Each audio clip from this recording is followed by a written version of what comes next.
Hello there, my name's J.R. Bjarnson. I am a legally blind individual. So I make YouTube videos because it makes me happy. I make YouTube videos because I can make nothing into something.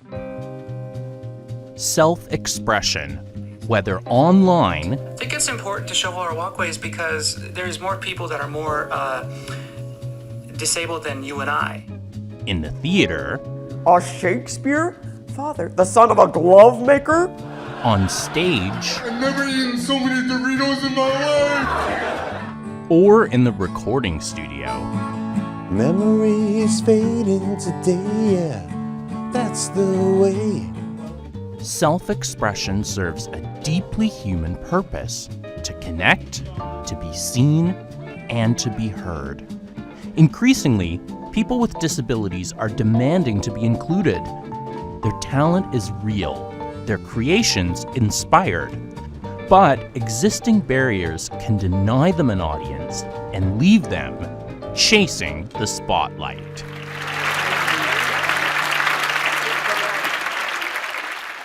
Ladies and gentlemen, today, September 30th, 2016, J.R. Bjarnson begins his journey as a daily vlogger. Now, what does that mean? From now until I quit, until I can't do it anymore, I will be uploading videos daily to YouTube in the form of these vlogs. Vlogger J.R. Bjarnson may seem like a natural performer, but that wasn't always the case. I was bored. I was lonely. I had no friends. I had about 2 people that loved me and wanted to hang out. And one of those people happened to make also YouTube videos, and she thought, the world's gonna love you, JR, and you should do it. So I said, sure.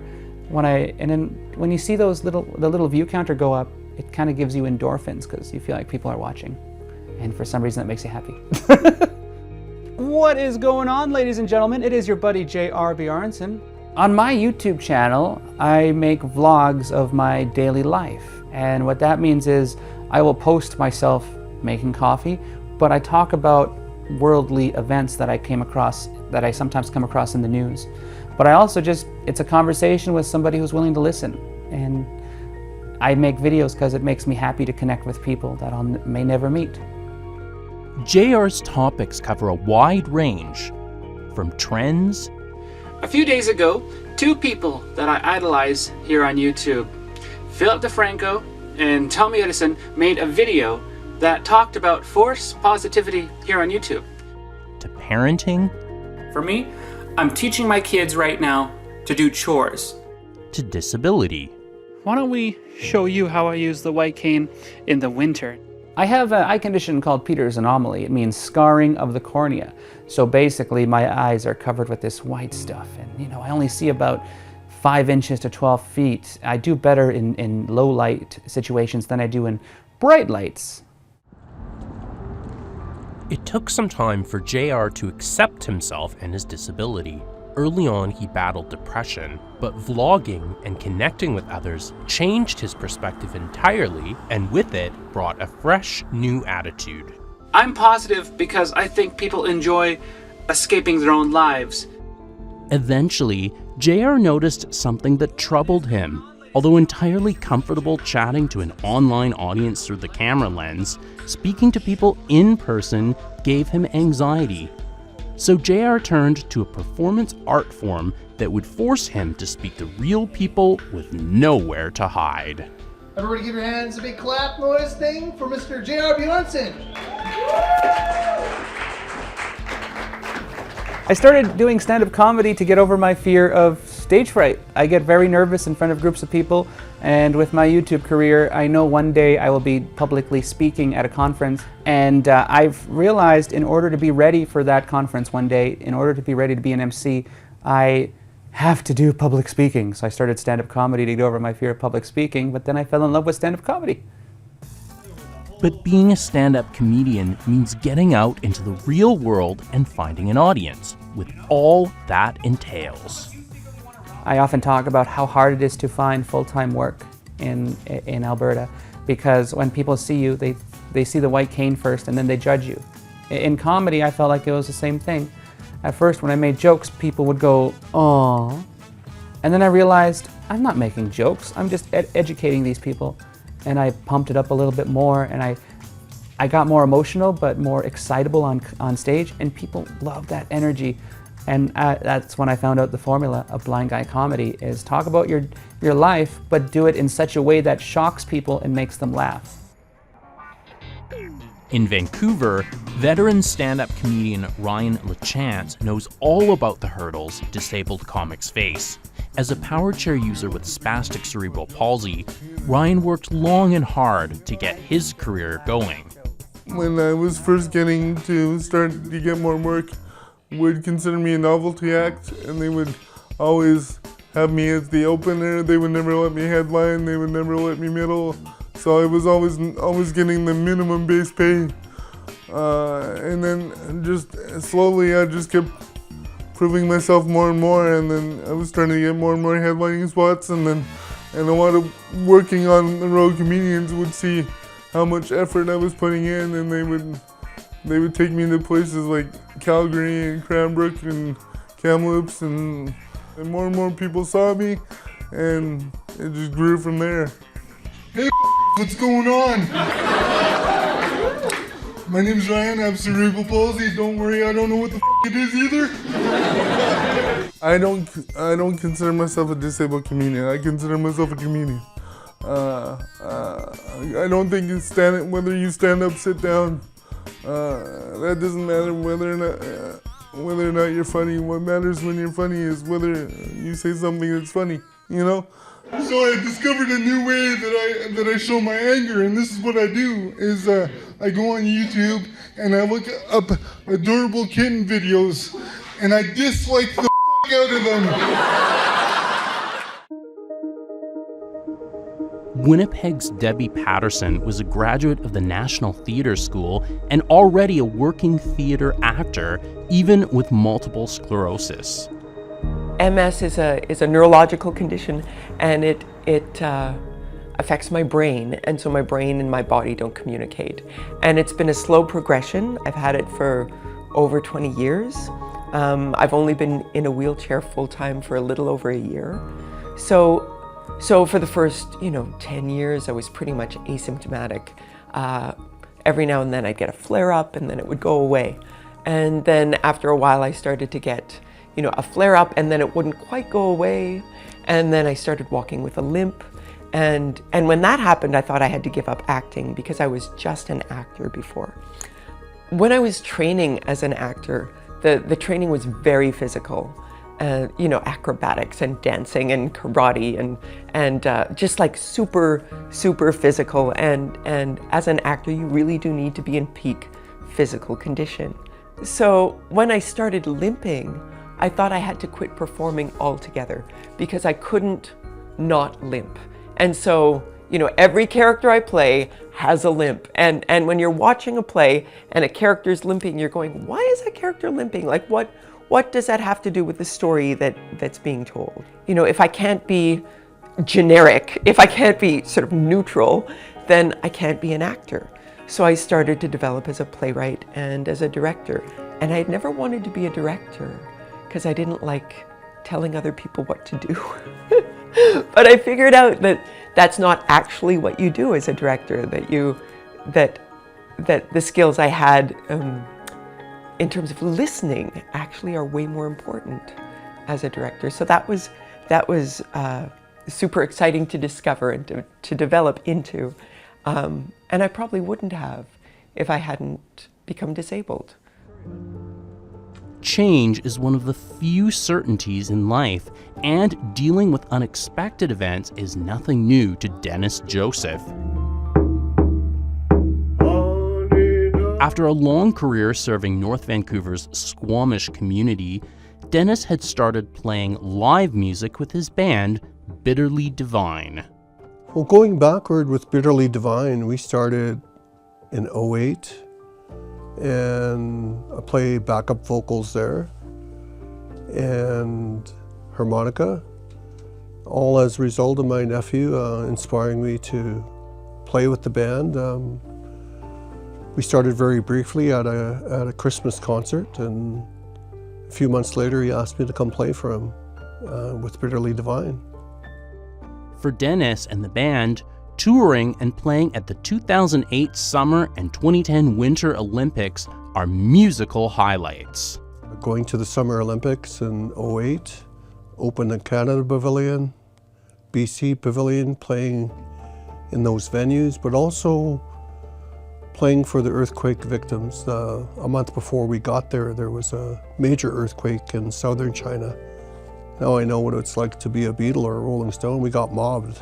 People started attacking the stage, trying to grab our clothing, and security had to be called, and 2010's another one. We played almost I'm sure every major venue that 2010 had. Yaletown, Whistler, Robson Square was a highlight. Almost caused a riot there. They loved our music. Then, in 2017, change came in the form of a stroke, and Dennis found himself in serious condition at the hospital. But as he recovered, music was on his mind. Now worried about the music side of me, so through my wife, I asked her to call my nephew and bring my suitcase of harmonicas up to the hospital. I also let the nurses know to let the other patients know on the floor that there was going to be a mini concert in the cafeteria on our floor. So he brought his guitar and my harmonicas, and I was really worried about my memory, my ability to play. We did a 25-minute set. When I checked in with my nephew after, I said, "How did I do?" He said, "You didn't miss a beat." Chasing the Spotlight will return.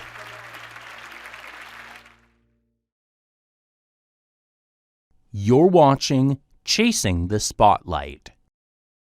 Ladies and gentlemen, we are at Dose Coffee in Red Deer, and check out what I'm having. Look at this, a latte.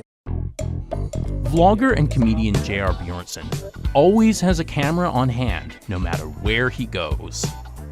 Whether in the family car, Let's go on through the car wash. or on a walk with one of his 4 kids. It snowed today. Yes, it snowed very hard. Make an anti-gravity chamber so then when you go up, that's skydiving if you ask. JR's clearly not shy and is almost always performing, and for an audience. Welcome to today's video. Today we are on our way to a barbershop.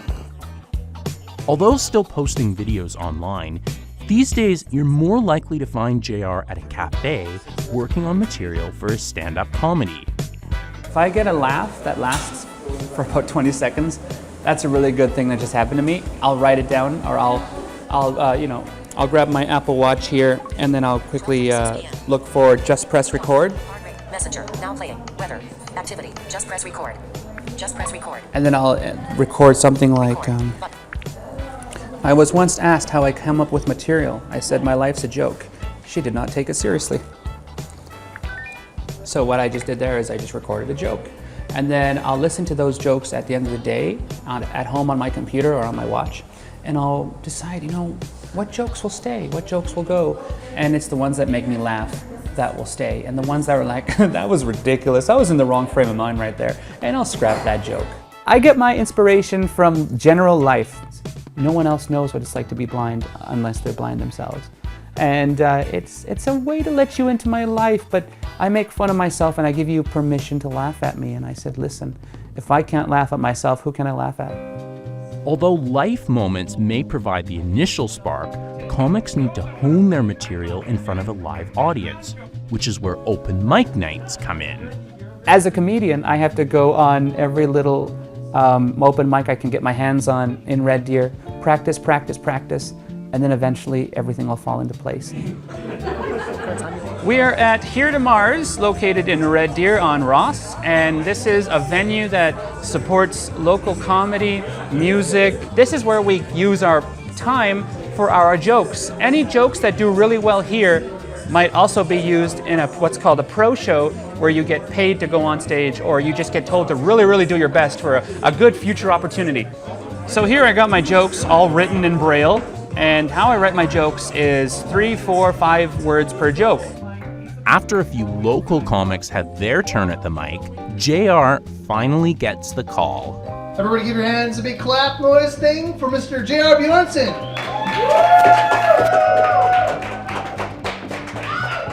That is so nerve-wracking when he says the very funny. Like, now I have something, I'm like, I can't mess up.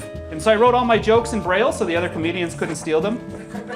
So far, it's working. That's like saying, I would love to rob a bank because I can't do it, you know? Like, don't some of you secretly want to rob a bank just to get that pay raise? At least you guys go in with a gun and say, everybody down. I go in with a white cane, so here I am, I'm like, and then I bring out my gun. Okay, can you all do me a favor? Can everybody hit the ground, please? And if you breathe, I'll be able to hear you, you know. You just can't do it. Plus, imagine all the fingerprints I would leave behind while trying to feel my way to the safe, right? After I do a great set, nothing went wrong. I feel energetic, like I just downed 4 Red Bulls. Don't do that. On Sunday, it's going to be what's called a pro show. You're going to get a different feel compared to what you got here tonight, and it's going to be fun. According to veteran stand-up comedian Ryan LaChance, it may not seem like work, but doing comedy seriously is a tough job. You don't think it's a job? You should try it. When people expect to laugh and you can't make them laugh, they're gonna let you know right away. And it doesn't feel good, believe me. A lot of the time, audiences think that we just show up and just funny stuff falls out of our mouths. But a lot of stand-up is the sitting at home and coming up with material and getting the wording right. Stand-up is being who you are, running commentary on the world and your thoughts on the world, and being funny at the same time. Being who he is also important to musician Dennis Joseph. And since his stroke, he's found a greater need for self-expression. I belong to a family that travels up and down the coast. We sing, we dance.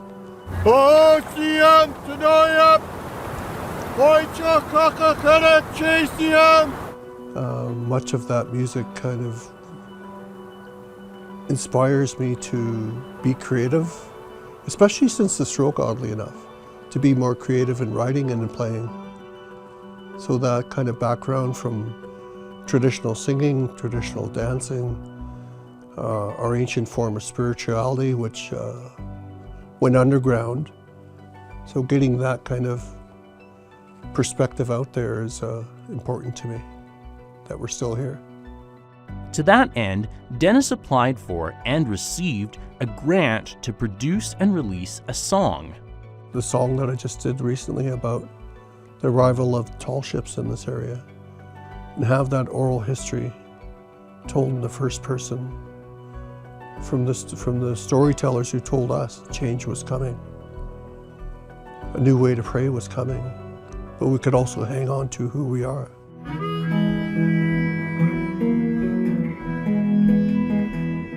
The song, called The Arrival, is a collaboration with Dennis's bandmate and cousin, Brent Joseph.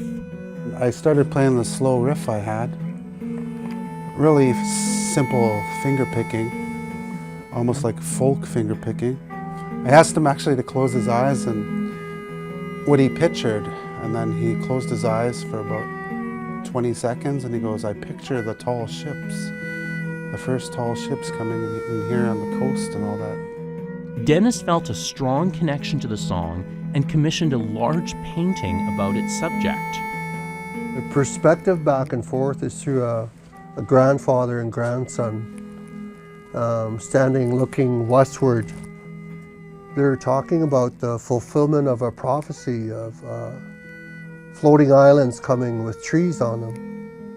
And then the trees and on the floating islands were ghosts.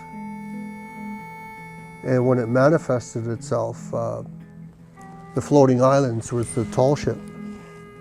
And the trees were the masts, and the ghosts were the sailors on the ships. According to Dennis's wife, Lorna Joseph, The Arrival is a song that's been a long time coming.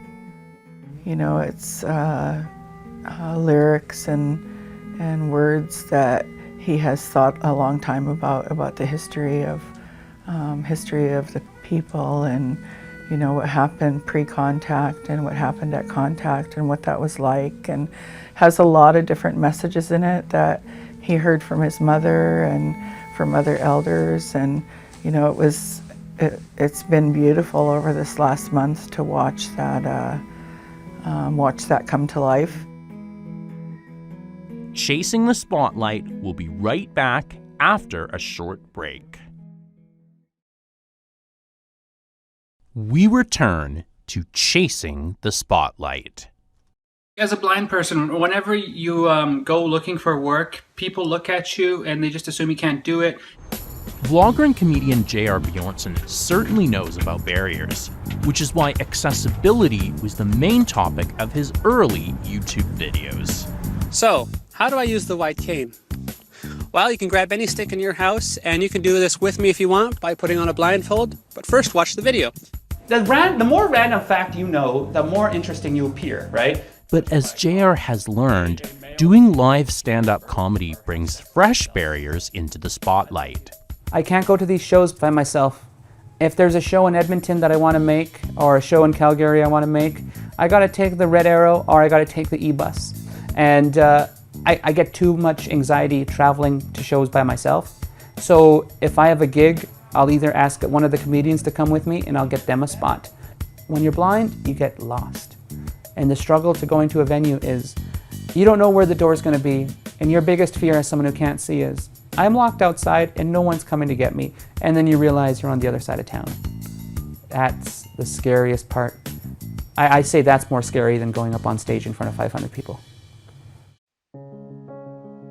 Stand-up comedian Ryan LaChance is all too familiar dealing with physical barriers that get between his wheelchair and his workplace, the stage.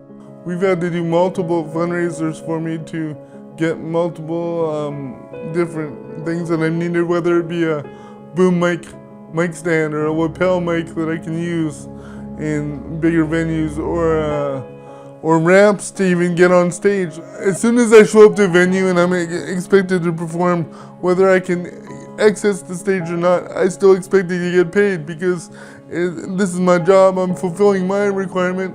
I'm showing up to the workplace. So we're gonna get me on stage one way or another. These days, Ryan faces a serious challenge to performing in front of an audience, a foot injury due to complications from his cerebral palsy. I actually had a screw on the side of my foot plate that was digging into the side of my ankle that started off as a pressure sore and then built into an ulcer. I'm trying to use the time to write more material and work on some other side projects that I wanted to work on, but it's hard to be motivated when I'm constantly in pain. Like, this is the most pain I've ever felt in my life. Stand-up is my happy place, so if I didn't have stand-up, I'd be miserable. And I am miserable right now. Like, all I want to do is get back on stage and just make people laugh. As her MS worsened, actor and playwright Debbie Patterson found the physical barriers more challenging. So most theaters were built without any kind of sense of disability in mind or access, right?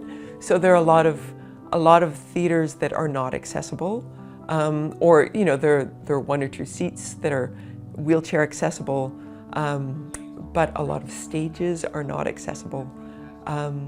Rehearsal spaces are often not accessible, or you know, there's a really circuitous, convoluted route to get to them. I mean, that's changing, and there's more awareness of the fact that things need to be accessible, but it's, you know, it's slow going.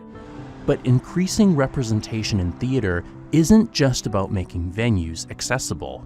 You know, there's a dearth of opportunities for people with disabilities to learn how to do it, right? To get professional training. Like, it's hard. People think that artistic expression for people with disabilities is a form of therapy or recreation. And that's great, that's really important, and it's valuable.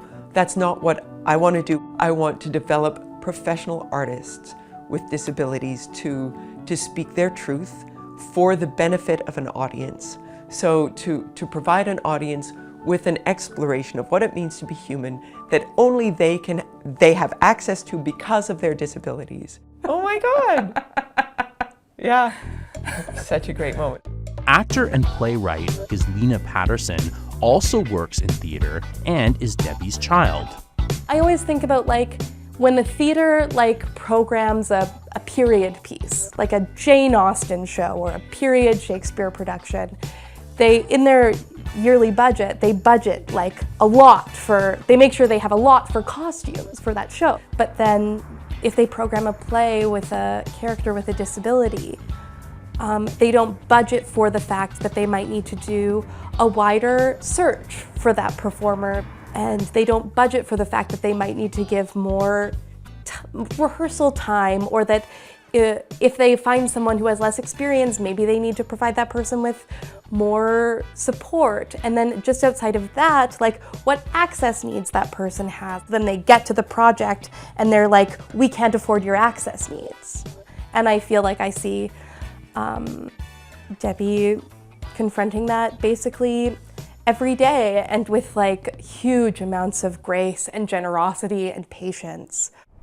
Early in his stroke recovery, musician Dennis Joseph found he needed to use mobility aids. Although moving better today, he still deals with the occasional vertigo and numbness in his hands. But when it comes to being a professional musician, Dennis faces some other obstacles. Vancouver's running out of venues and they're shrinking. The practical ones where people, no matter where they're from, can get up and perform. And it's a cry that I hear throughout, that we need more venues in Vancouver. And the other one is the rate of pay hasn't changed in 20, 30 years. $100 today is not as much as it was 20, 30 years ago. You still got the same $100. And according to Dennis, Indigenous musicians face additional challenges. We're never taken seriously anyway. The word reconciliation is being used a lot in an Indigenous country, and it's slowly happening musically, and I think that equity needs to be looked at. So there's a couple uphill battles that we need to face internally, but if your product's good enough, why worry? I'm not going to worry. I want to put my truth out there, tell my story. Stay tuned. Chasing the Spotlight will be right back. You're watching Chasing the Spotlight. Ladies and gentlemen, it's your buddy J.R. Bjornson. I'm hanging out with the amazing Nick Thielen. I look like I almost got camera ready for this. No performer truly stands alone. To reach greater heights, everyone needs support. And for vlogger and comedian J.R. Bjornson, friends matter. Friends like comedian Nick Thielen, who has cerebral palsy and often performs with J.R. It's pretty cool when both of us are on a show, and we can just show that, you know, people with disabilities can accomplish a lot. Especially with J.R. too, like he's been doing comedy now for about 1.5 years or 2 years, and like as he's got on, he's definitely built his act and just added other stories from his life, right? It's again, like not just about the disability, but it's also about his kids, about his life, and again, like I don't have kids yet, so it's a little bit refreshing to see his perspective on all that, and he kind of brings that in. And you know, I interact with his kids and stuff, so you know, I sometimes have jokes about that, and I think it's beneficial and good for all of us. Is it okay to take a gig from someone who's more professional than you, or is that a learning experience to say, you know what, they want it, they've been doing this for 6 years, let them go? No, it's not okay. Okay. Obviously, you've got skills that people are picking up and noticing on, and embrace that. Yeah. Now, don't develop a big ego, No. or I'll be right behind you again, shooting you back down. Yeah. Friend and comedian Vidi Epson is a mentor to JR and is the person who got him into comedy. I happened to show up during a night where comedians were battling for a chance to open for a headliner. And I randomly showed up and Vidi said, hey, there's a contest tonight, which then I said, oh, I'll come back next month. I don't do comedy at all. And Viddy said, your name's on the list, JR. So he put me down because I already introduced myself before the conversation. And I did it. I ended up winning the contest on my first night. That was the green light that said, if you can win a comedy competition in one night, your first try, you don't need a more bigger sign than that to keep going. He didn't want to go on stage, and I just told him, I said, look, you're wanting to do comedy anyways. Whether or not you win or lose is immaterial. It doesn't even matter. If you want to do comedy, just get up there and do it. Like, I knew he was funny the moment that he got up on stage and he was able to tell the jokes, and he was laughing along with himself. He was having a lot of fun. Just even when he's not on stage and just having a conversation with him when we're sitting down having coffee or whatnot, he is a genuinely funny guy and such a great outlook on life. Actor and playwright Debbie Patterson also knows the importance of a creative community and has found a strong one in Winnipeg. The theater scene in Winnipeg is very, very busy, very active. There is a really strong sense of community among the artists here that I've never found anywhere else. I'm not sure why that is. Maybe because we're so isolated. You know, there's really nowhere around, and it's cold. It's cold here, so it's, you know, you need each other in this cold and isolated place. Okay. All right. What's everybody doing? What are you writing these days? Yeah. Life story. Yeah. So I'm part of a playwrights unit at Prairie Theatre Exchange. So we're all individual, independent playwrights.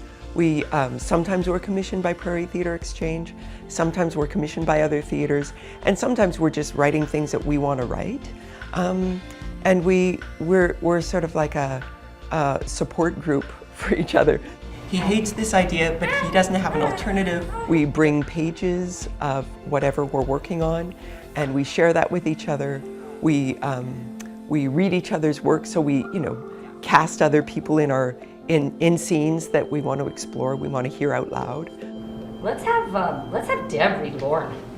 Okay. Because you'd be a grouchy old guy if you tried. I could be grouchy. It's actually not that hard to be enough for somebody. Well, it's hard, but it's not impossible. Because we're playwrights, the work we're writing doesn't really exist until it's spoken out loud. You know, it's written to be spoken, so you don't really know what you've written until you hear it in the air. Let it rest, all you can change. Let it rest and be done. John K. Sampson. Oh my God, he kills me. The worst. He kills me. He is the worst. Oh my God. Yeah. Oh my God. Chasing the Spotlight will return. You're watching Chasing the Spotlight. Hello everyone, it's Accessible Fridays. My name is J.R. Bjarnson. I'm legally blind, been born this way my whole life. These days, there's a lot of talk about representation, and there's a growing understanding that to see oneself reflected in culture is not just important, it's essential. Vlogger and comedian J.R. Bjarnson. I can educate the masses on what it's like to be, I hate this word, quote, disabled, and to show them that, hey, I can walk, I can talk, I can make you laugh. Hey, look, I'm sipping water, I'm just like you. It just takes that one performer to, you know, maybe a manager at Save On Foods to say, well, if JR can do comedy, I bet you he can stack shelves, you know? Or if JR can find the stage and the microphone, I bet you he can be a cashier. We should allow more people to do comedy, more people to participate in the comedic arts. If you perform and people see that you can perform, it opens opportunities for you. And that's just what it's about, you know, to be more inclusive and to get more opportunities. And it all starts by saying, yes, you can perform. Good luck. Let's see what you're made of. When somebody heckles me, it's like, you're heckling somebody with a disability. Does that make you feel good? Like, you bring out the disabled card. Well, I mean, a little bit sometimes. Friend and fellow comedian Nick Thielen, who has cerebral palsy, loves sharing the stage with JR. JR and I are both, I think, pretty well on our way in terms of what we've accomplished so far. People have said, yeah, oh, you know, sometimes, you know, I have an advantage in comedy competitions or contests. But at a certain point, it's also your comedy has to kind of like speak for itself. Actor and playwright Debbie Patterson sees changing attitudes in theater. Representations of disability in our culture have largely been created by people without disabilities, for people without disabilities, and that needs to change. There's more interest in engaging with artists with disabilities among professional theaters, which is great. There's more funding available for disability art, which is amazing. I feel really lucky that I have, you know, this body of work as a performer, this background as a performer and as an artist that I can bring to this topic, to this area of exploration that is largely unexplored. Marry a Catholic and with child and to a Shakespeare? Jeez. Debbie is personally pushing for change through her theater company, Sick and Twisted Theater. There's a number of aspects to our programming, so we do professional productions of existing plays or of new works, and we do cabarets that involve mentorship and developing new artists with disabilities. One such performer is Jordan Sangalang, who's part of a deaf mime troupe called 100 Decibels. He shared his thoughts about Debbie through an interpreter. She's really changing the industry and how it's run. You know, she's very open-minded. She has a great attitude, really willing to accommodate. People don't quite understand that you do need to have the interpreter. And with Deb, she was like, "Oh, of course, no problem. We can just, and I don't have to go through trying to negotiate that, and we could just focus on the work."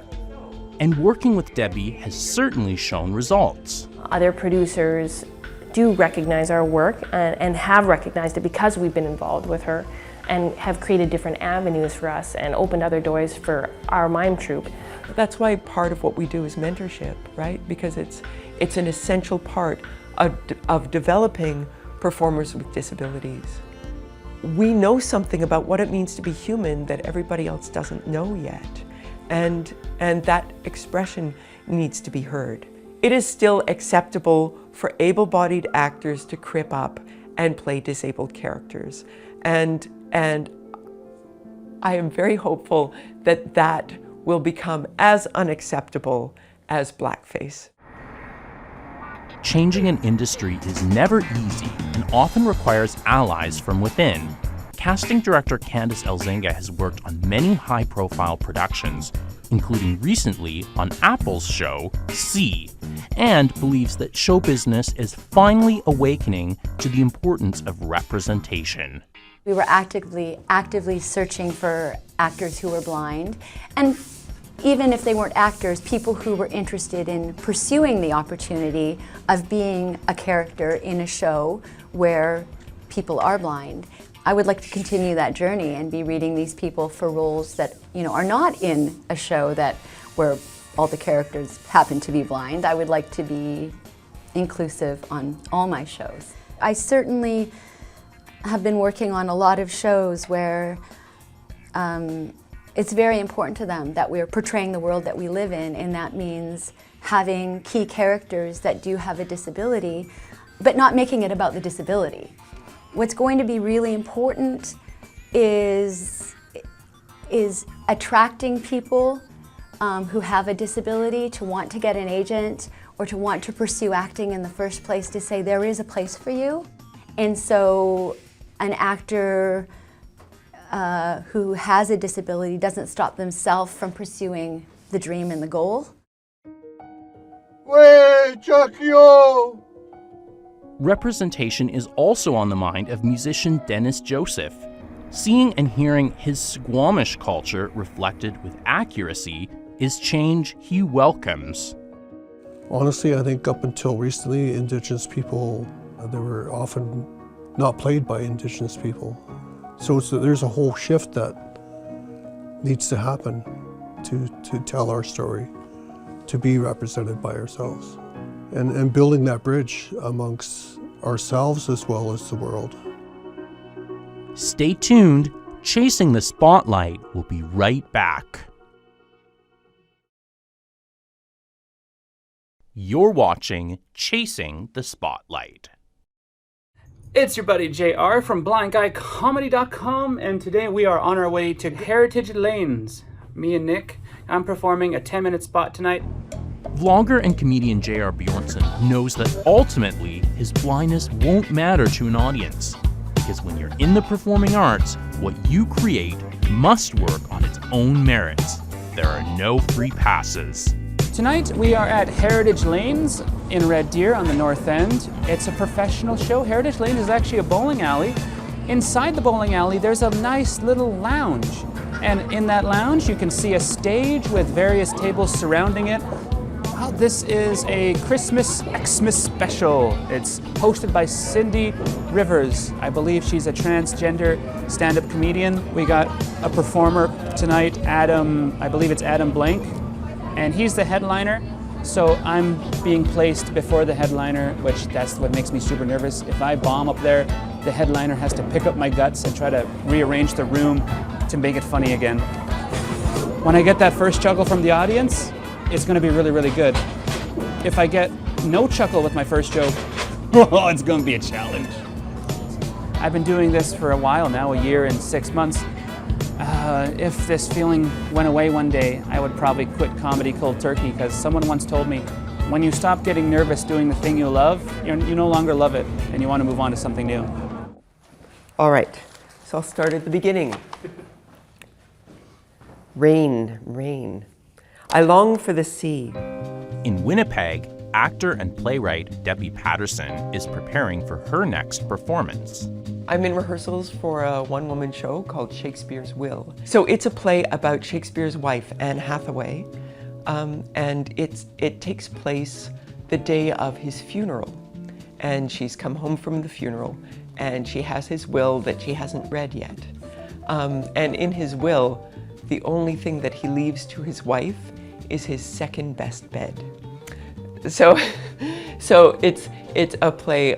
The whole play is about her thinking about their relationship and you know how it began, and their kids, and him leaving and going off to London and not coming back for years and years, and then finally coming back for a couple of years before he died, and then she finally reads the will and discovers that all he left her was the second best bed.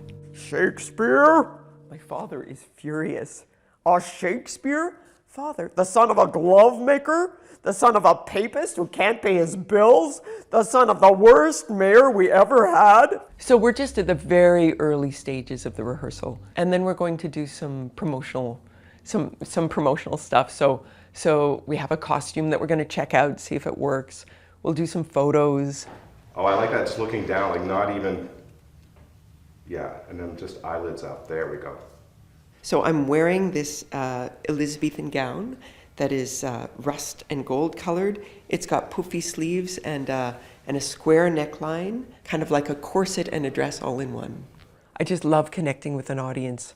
It's always an improvisation. It's always terrifying and exhilarating and super fun. I think theater really exists in the body of the performer and in the bodies of the audience as well. And being a person with a non-normative body, I think it is especially valuable to be doing theater. Warm up the vocal cords and yeah, we'll get some things done here. The big day is here in the Vancouver Music Studio. Musician Dennis Joseph and his cousin Brent Joseph are ready to record their song, The Arrival. We've been talking about it for about 7 years. He had the music years ago and we just put it together in the last 6 weeks. Him the music and me the lyrics. Sisters on the lookout, burrows, trees defiant, pillars to the portal, a passage ever sacred in the dream time. I'm borrowing a bit from our longhouse as a traditionally trained speaker, and I've been a Doors fan forever. So I think Jim Morrison has influenced it as well. Oh, oh, oh, oh, oh, felt that we needed a female voice in this piece. Sisters on the lookout, father holds defiant, standing in the doorway, unseated are the totems and the giants. Gillian Thompson is a very beautiful singer of Haida Gwaii background, and she's getting a lot of airplay, in particular in the States and growing here in Canada. I'm adding some vocals, some lead vocals, and some harmonies. If they want any input, I'm happy to help. And I think it's cool whenever you have all Indigenous people making music. It's very special. Working with producer James Thompson and the studio's audio engineer, the vocal tracks and music get recorded with Brent adding guitar and Dennis playing harmonica. And as things come together, both are feeling excited about the song's potential. You see, I'm only the third generation to be speaking this language. To give context to time, here we are in 2019, still willing to tell our story for people who want to listen.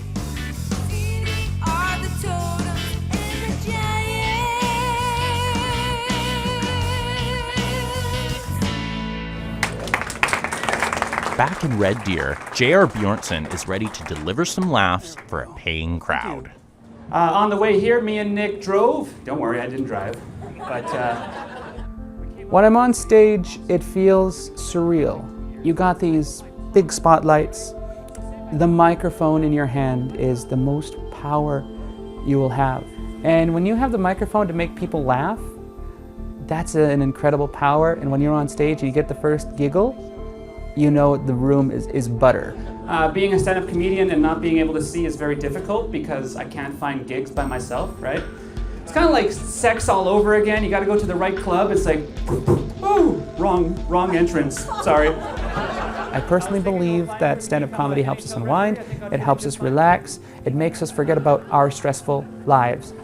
Ladies and gentlemen, check out blindguycomedy.com. My name is J.R. Bjornson. Thank you so much for coming out. There's a saying that success is when preparation meets opportunity. Performers like JR, Debbie, and Dennis argue that a new word needs to be added into the mix: inclusion. But positive change requires allies, whether it's colleagues supporting each other and battling for accessible workplaces, or audiences engaging with an open mind and open heart.